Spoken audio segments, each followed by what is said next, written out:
Good evening to all of you. आप सभी लोग कैसे हैं? आई होप आप सभी लोग बहुत बढ़िया होंगे एंड आप इस एनसीईआरटी सीरीज़ को आप इन्जॉय कर रहे होंगे जो हमारी 8th क्लास की एनसीईआरटी चल रही है। अभी ये हमारी 8th क्लास की एनसीईआरटी बुक का 5th चैप्टर चल रहा है जिसका नाम है इंडस्ट्रीज़। एंड इसका जो हमने पहला वाला पार्ट था वो हम इसका डिस्कस कर चुके हैं। ये हमारा सेकेंड पार्ट रहेगा जिसमें हम डिस्कस करेंगे industrial system, industrial regions, industrial disaster and risk reduction measures, right. इन सब के बारे में हम इस वीडियो में देखेंगे। एंड जो हम डिस्ट्रीब्यूशन है इंडस्ट्रीज़ का वो कहाँ कहाँ पर है उसके बारे में भी हम देखेंगे इस वाली वीडियो में। तो ये हमारा लास्ट पार्ट रहेगा, मतलब कि सेकंड पार्ट रहेगा 5th चैप्टर का, है ना। तो आप लोग बने रहिए एंड आप चैनल को सब्सक्राइब कर सकते हैं, लाइक शेयर एंड कमेंट कीजिए, राइट। आपको अगर ये डिस्कशन अच्छा लगता है तो आप नीचे कमेंट कर सकते हैं एंड इसमें कुछ इम्प्रूवमेंट चाहते हैं तो आप नीचे कमेंट बॉक्स में जाके आप लिख सकते हैं, राइट। तो चलिए डिस्कशन स्टार्ट करते हैं आज का बिना किसी देरी के। कल हमने डिस्कस किया था कि इंडस्ट्रीज़ हैं, इंडस्ट्रीज़ को इस्टेब्लिश करने के लिए हमें कौन कौन से फैक्टर की ज़रूरत पड़ती है। तो वो फैक्टर्स हमने कल देखे थे कि हम अगर किसी इंडस्ट्री को अगर इस्टेब्लिश करना चाहते हैं तो उसके लिए जो फैक्टर्स की ज़रूरत है वो कौन कौन से है। तो वो हमने देखा था, फैक्टर्स थे हमारे, ये था हमारा land, labour, water, capital, power, market,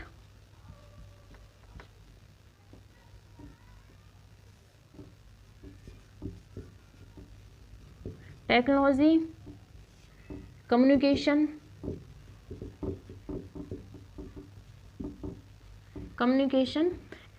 right. इस तरीके के फैक्टर्स हमने देखे थे कि जो हमारी इंडस्ट्रीज़ हैं उसे इस्टेब्लिश करने के लिए कौन कौन से फैक्टर्स की ज़रूरत पड़ती है। Raw material, right. तो हमने इन सारे फैक्टर्स के बारे में पढ़ा था कि अगर हम किसी कंपनी को या किसी इंडस्ट्री को अगर इस्टेब्लिश करना चाहते हैं तो हमें सबसे पहले अगर ज़रूरत पड़ती है तो वो है रॉ मटेरियल की, लैंड की, लेबर की, वाटर की, capital, power, market, technology and communication की। इन सारी चीज़ों की ज़रूरत पड़ती है। एंड एक और आता है हमारा ट्रांसपोर्टेशन, मतलब हमें एक अच्छे रास्ते की, एक अच्छा ट्रांसपोर्टेशन सिस्टम की हमें ज़रूरत पड़ती है एक जगह से दूसरी जगह हमारे गुड्स को ले जाने के लिए, राइट। तो इनके बारे में हमने प्रीवियस वीडियो में देखा हुआ था, पार्ट फर्स्ट था। एंड इन्हीं के बेस पर जो भी इंडस्ट्री किसी जगह लगाई जाएगी तो इन सारे फैक्टर्स जहाँ पर होंगे वहाँ पर इंडस्ट्री लगाई जाएगी, राइट। तो उन्हीं के बेस पर आज कुछ नाम दिए हैं, इस चैप्टर में कुछ नाम दिए हैं जहाँ पर इंडस्ट्री इस्टेब्लिश की गई है एंड की जा सकती है, राइट। तो उनके बारे में हम डिस्कस करेंगे। तो चलिए देखते हैं कौन कौन सी जगह है जहाँ पर इंडस्ट्री को इस्टेब्लिश किया गया है। जैसे सबसे पहले हम देखेंगे कि जो इंडस्ट्रियल सिस्टम है, इंडस्ट्रियल सिस्टम का मतलब क्या होता है कि जो भी इंडस्ट्री में वो सिस्टम किस तरीके से काम कर रहा है। जैसे कोई भी इंडस्ट्री है उसके लिए रॉ मटेरियल की ज़रूरत चाहिए पड़ती है एंड देन उसके बाद वो रॉ मटेरियल को क्या करता है, प्रोसेसिंग की जाती है उस रॉ मटेरियल की, देन आउटपुट निकल के आता है ना। तो जो सिस्टम रहता है industrial system,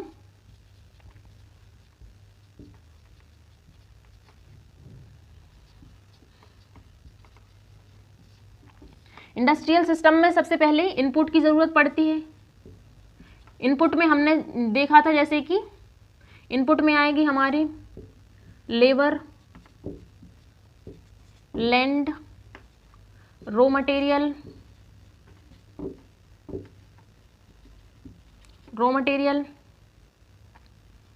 capital,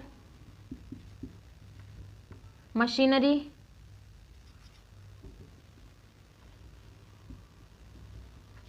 infrastructure and बहुत सारी चीज़ें आ जाती हैं इनपुट में, राइट। इनके अलावा भी बहुत सारी चीज़ें आती हैं इनपुट में। एंड इसके बाद क्या होती है, प्रोसेसिंग की जाती है, इस रॉ मटेरियल की प्रोसेसिंग की जाती है। सेकंड स्टेप जो है इसका प्रोसेसिंग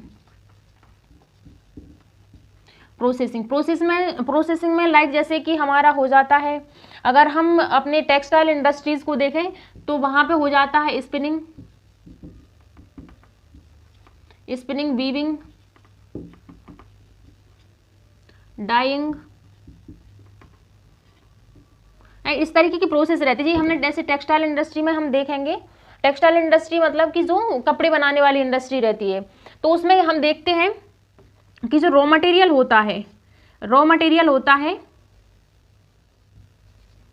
टेक्सटाइल इंडस्ट्री में,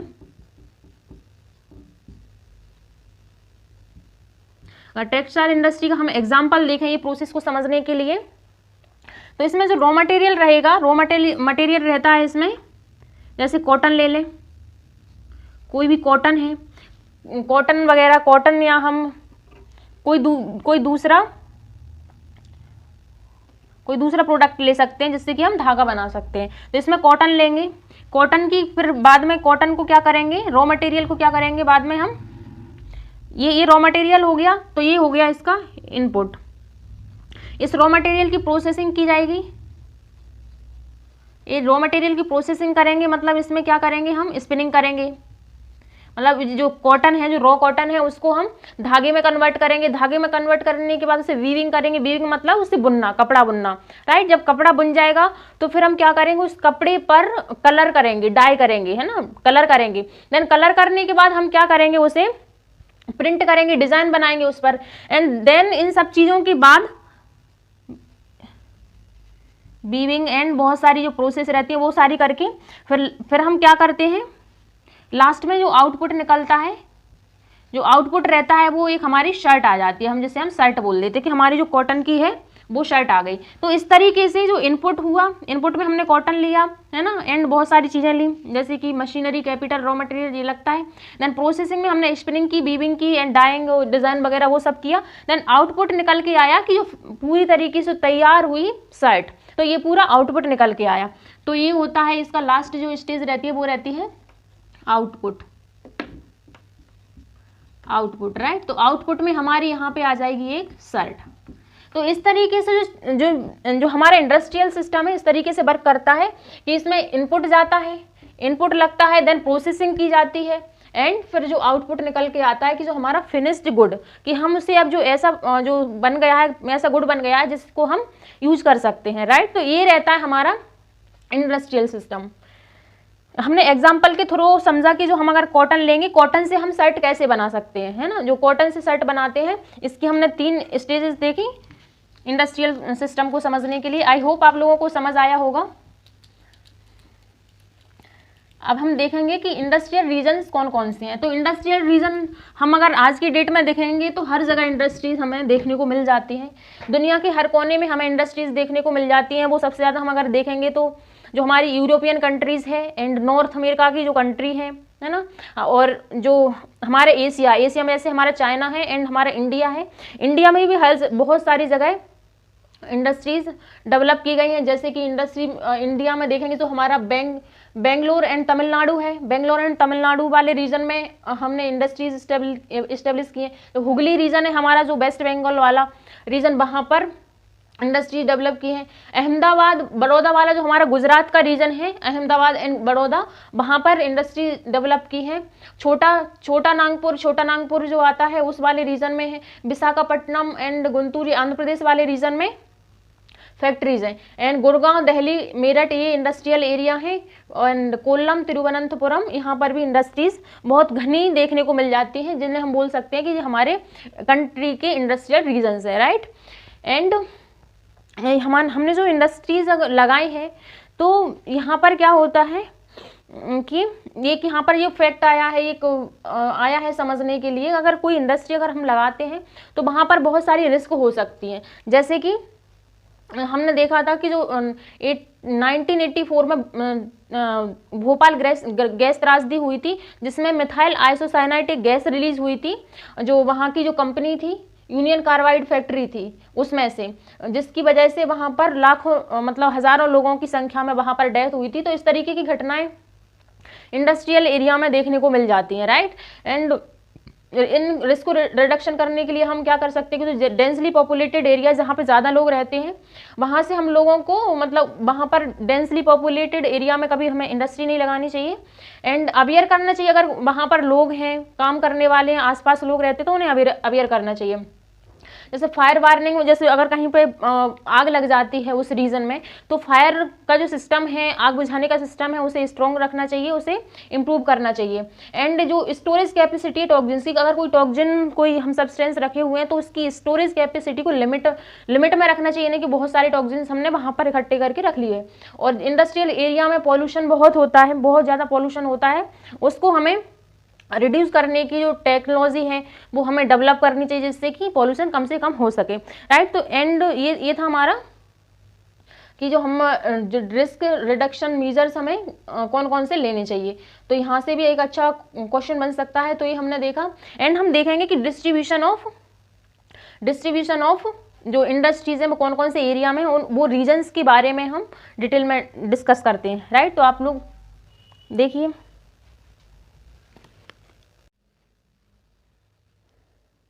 अब देखिए कि इंडस्ट्रीज का डिस्ट्रीब्यूशन कौन कौन से रीजन में है। तो हम देखेंगे कि जो हमारी मेजर इंडस्ट्रीज हैं वर्ल्ड में एंड हमारे इंडिया में, उनका डिस्ट्रीब्यूशन कहाँ कहाँ पर है। तो जो मेजर इंडस्ट्रीज हैं वो आयरन एंड स्टील इंडस्ट्री है, एंड दूसरा है कॉटन टेक्सटाइल इंडस्ट्री, एंड तीसरा है इंफॉर्मेशन टेक्नोलॉजी इंडस्ट्री, है ना। तो जो भी चीज़ आज बनी है, कोई भी मशीनरी है, एक नीडल से लेके एक जो सेफ्टी पिन है, बहुत बड़ी बड़ी मशीन से लेके सेफ्टी पिन तक जो सारी चीज़ें बनी हैं वो आयरन एंड स्टील की बनी हुई है ना। तो जो क्या है, जो इसमें आयरन एंड स्टील जो इंडस्ट्रीज रहती हैं, आयरन स्टील इंडस्ट्री रहती हैं, आयरन एंड स्टील इंडस्ट्री,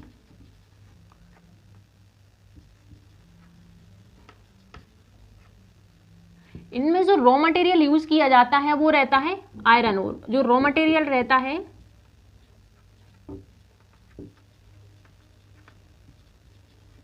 वो है आयरन ओर, आयरन, जहां से फिर आयरन, प्योर आयरन निकाला जाता है, एंड इस आयरन ओर को फिर स्टील में कन्वर्ट किया जाता है, जिससे कि हम बहुत सारे इक्विपमेंट बनाते हैं। जो भी चीज़ें बनी रहती हैं वो स्टील की बनी रहती है।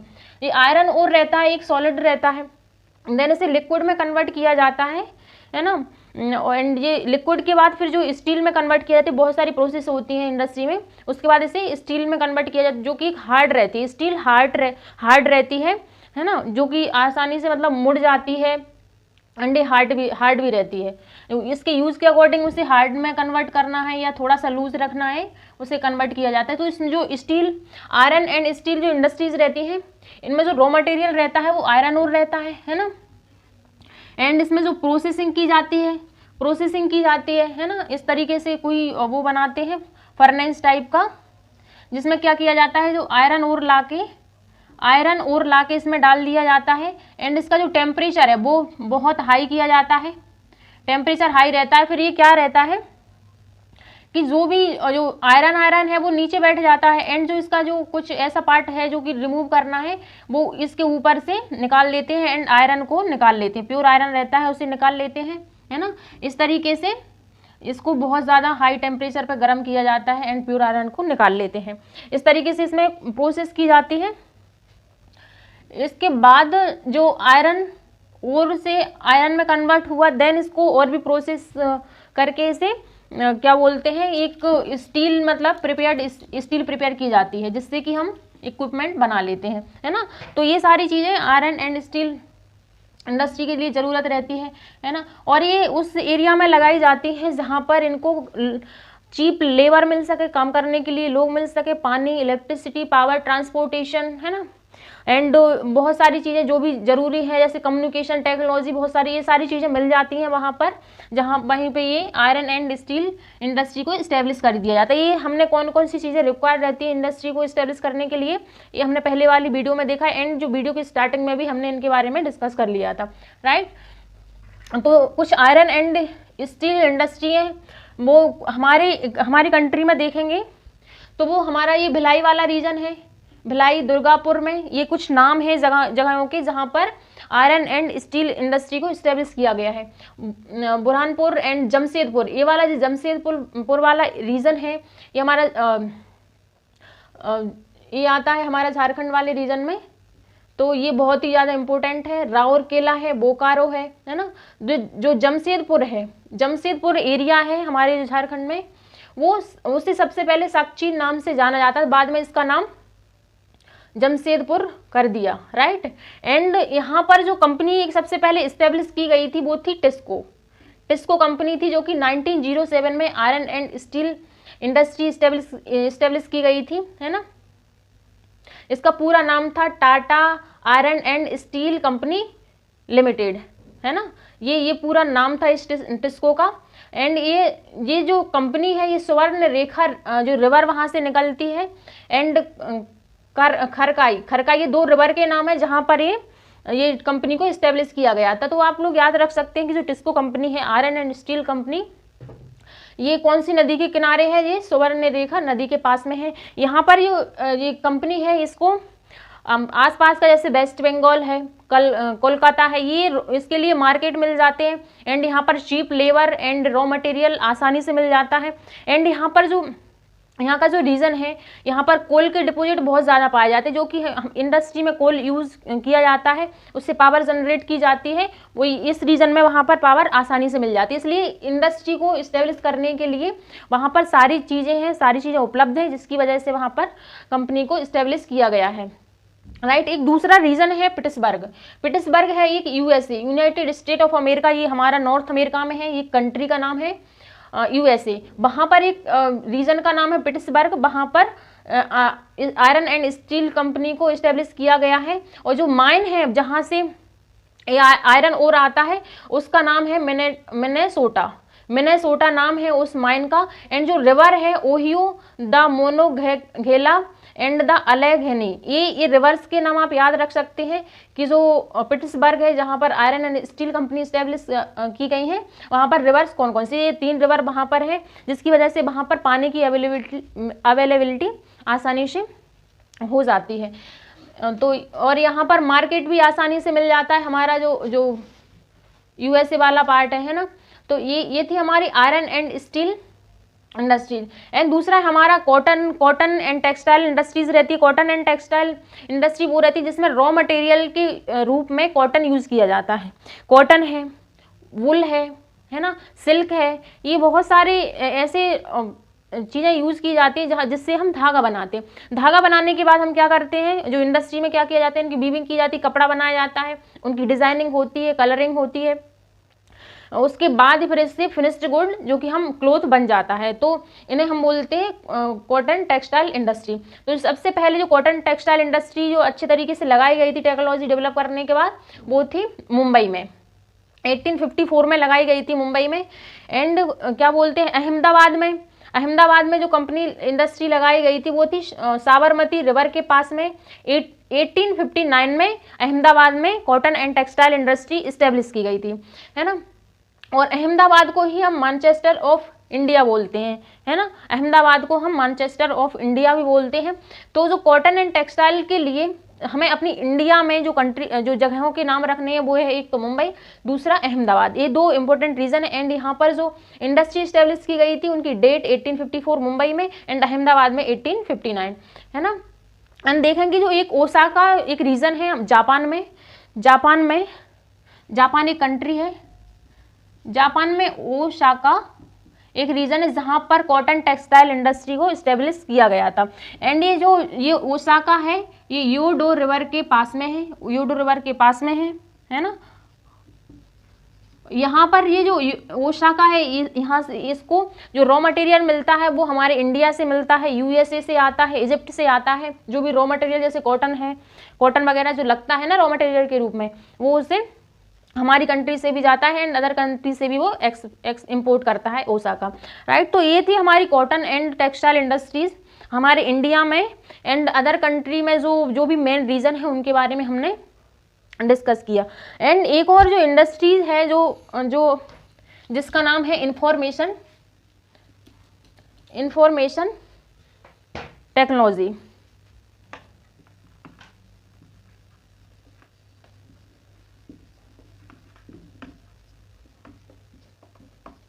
इंफॉर्मेशन टेक्नोलॉजी जो इंडस्ट्री है वो अभी रिसेंटली ही जो डेवलप होने वाली इंडस्ट्री है, जिसमें जो रॉ मटेरियल है वो इंफॉर्मेशन को लिया जाता है, इंफॉर्मेशन इकट्ठी की जाती है, उस इंफॉर्मेशन को प्रोसेस किया जाता है ये सही है कि नहीं है, कहाँ से, जो भी उसमें मॉडिफिकेशन करना होता है वो किया जाता है। देन फिर जो भी इंफॉर्मेशन है उसको डिस्ट्रीब्यूट किया जाता है, राइट। तो जो इंफॉर्मेशन टेक्नोलॉजी है उसमें ये क्या होता है कि इंफॉर्मेशन को रॉ मटेरियल के रूप में यूज किया जाता है। इसमें इंफ्रास्ट्रक्चर की ज़रूरत पड़ती है,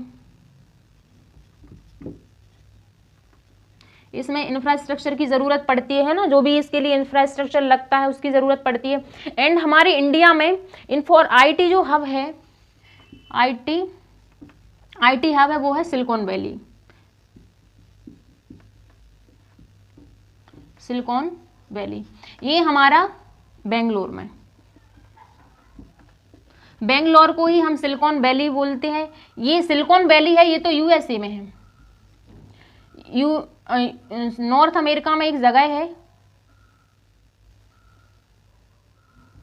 नॉर्थ अमेरिका में एक जगह है जिसका नाम है सिलिकॉन वैली। तो हमारे इंडिया की सिलिकॉन वैली हम बेंगलोर को बोलते हैं, लेकिन जो सिलिकॉन वैली एक्चुअली में जो लोकेटेड है वो नॉर्थ अमेरिका में है, जो रॉकीज माउंटेन है नॉर्थ अमेरिका की, वहां पर ये सिलिकॉन वैली पाई जाती है, राइट। तो यहाँ पर जो सबसे पहले जो इंडस्ट्री इस्टेब्लिश की गई थी वो हमारे सिलिकॉन वैली में इस्टेब्लिश की गई थी, इंफॉर्मेशन टेक्नोलॉजी इंडस्ट्री।